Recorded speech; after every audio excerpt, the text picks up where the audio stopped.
If you ever feel like you're wasting your life, like you're standing at the edge of something meaningful but can't quite touch it, psychology wants you to know that this feeling is not a sign of failure, but a sign of awakening. A quiet internal alarm telling you that your mind is outgrowing the life around you. And if you're hearing that alarm more often these days, sit with me for a moment. Imagine we're at a quiet cafe, a warm drink in hand, the world outside blurry and unimportant, because what you're feeling isn't uselessness, it's evolution. People who feel lost aren't stagnant, they're expanding, and the heaviness you carry isn't proof that you're behind. It's proof that you're aware, that you feel time passing, that you sense a version of yourself you haven't become yet. And the pressure you feel is not hopelessness, but potential asking for a direction. You compare your life to highlight reels because your brain is overloaded by 7 billion lives at once. Vacations, success stories, millionaires at 23, glowing influencers living curated realities. And your amygdala, that ancient survival detector, interprets these images not logically but emotionally, whispering, "You're behind, hurry, panic, compare." Even though you're not behind, you're simply overwhelmed by too much data too fast, something no human brain was designed for. And it gets heavier because of the Zeigarnik effect, psychology's explanation for why unfinished dreams and incomplete goals haunt you like open tabs in a browser. Tabs from years ago, tabs you forgot you opened, tabs that slow your internal system down.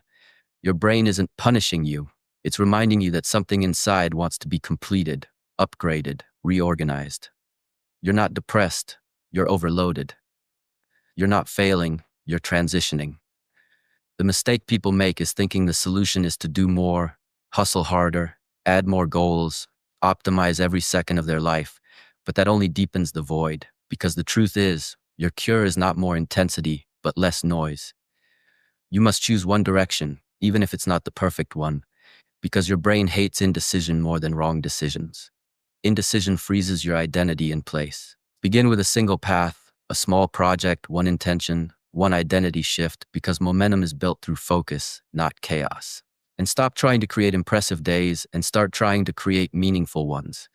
Days defined not by how they look online, but by how they feel inside your chest. Presence is meaning, not productivity. The people who feel fulfilled are not the ones with the perfect plan, but the ones who move even while confused, the ones who choose tiny steps instead of waiting for clarity that never arrives. Your fear, the fear that you won't become who you could have been, is not your enemy. It's your compass, a signal pointing toward the life you're meant to build. Regret becomes poison only when it paralyzes you. When it inspires you, it becomes fuel. So create micro-momentum. One page read, one stretch, one plan, one action in the morning that tells your brain, "I'm building myself." That's all it takes. And remember this truth: real life is not a straight line. It's a roller coaster drawn by someone who lost the ruler. Steve Jobs became his greatest self, not when he was winning, but when he was fired from his own company. That season of stillness, confusion, and recalibration was what aligned him again. Feeling lost isn't the end. It's the hallway between chapters, the moment when your old life doesn't fit and your new life hasn't begun. You feel like you're wasting your life because you're standing between doors and haven't walked through yet. But the second you move, the second you choose, the feeling fades and motion begins. So before this ends, choose one word you want more of: clarity, confidence, direction, peace, momentum, and hold it. That word is your first step. You're not wasting your life, you're waking up to it. And if this message resonates, then your next chapter is ready. Let's build it together.